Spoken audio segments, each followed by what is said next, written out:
name is Lakeysha and I'm in grade 12, and today I will be reading Miss Nelson is Missing by Read Aloud and James Marshall. The kids in room 207 were misbehaving again. Spitballs stuck to the ceiling, paper planes whizzed through the air. They were the worst behaved class in the whole school. "Now settle down," said Miss Nelson in a sweet voice.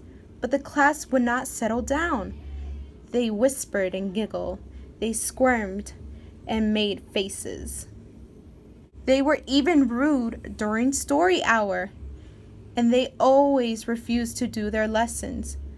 "Something will have to be done," said Miss Nelson. The next morning, Miss Nelson did not come to school. "Wow!" yelled the kids. "Now we can really act up." They began to make more spitballs and paper planes. "Today, let's just be terrible," they said. "Not so fast," hissed an unpleasant voice. A woman in an ugly black dress stood before them. "I am your new teacher, Miss Viola Swamp." And she rapped the desk with her ruler. "Where is Miss Nelson?" asked the kids. "Never mind that," snapped Miss Swamp. "Open those arithmetic books." Miss Nelson kids did as they were told. They could see that Miss Swamp was a real witch. She meant business. Right away she put them to work, and she loaded them down with homework. "We'll have no story hour today," said Miss Swamp. "Keep your mouths shut," said Miss Swamp. "Sit perfectly still," said Miss Swamp. "and if you misbehave, you'll be sorry," said Miss Swamp. The kids in room 207 had never worked so hard. Days went by, and there was no sign of Miss Nelson. The kids missed Miss Nelson. "Maybe we should try to find her," they said. Some of them went to the police. Detective McSmog was assigned to the case. He listened to their story. He scratched his chin. He said, I think Miss Nelson's missing." Detective McSmog would not be much help. Other kids went to Miss Nelson's house.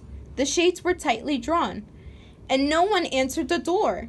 In fact, the only person they did see was the wicked Miss Viola Swamp coming up the street. "If she sees us, she'll give us more homework." They got away just in time. Maybe something terrible happened to Miss Nelson. "Maybe she was gobbled up by a shark," said one of the kids, but that didn't seem likely.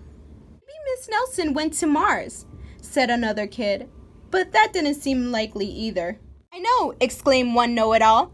"Maybe Miss Nelson's car was carried off by a swarm of angry butterflies," but that was the least likely of all.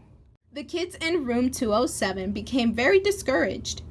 It seemed that Miss Nelson was never coming back, and they would be stuck with Miss Viola Swamp forever. They heard footsteps in the hall. "Here comes the witch," they whispered. "Hello, children," someone said in a sweet voice. It was Miss Nelson. "Did you miss me?" she asked. "We certainly did," cried all the kids. "Where were you?" "That's my little secret," said Miss Nelson. "How about a story hour?" "Oh, yes," cried the kids. Miss Nelson noticed that during story hour no one was rude or silly. "What brought about this lovely change?" she asked. "That's our little secret," said the kids. Back home, Miss Nelson took off her coat and hung it in the closet, right next to an ugly black dress. When it was time for bed, she sang a little song. "I'll never tell," she said to herself with a smile. P.S. Detective McSmog is working on a new case. He is now looking for Miss Viola Swamp.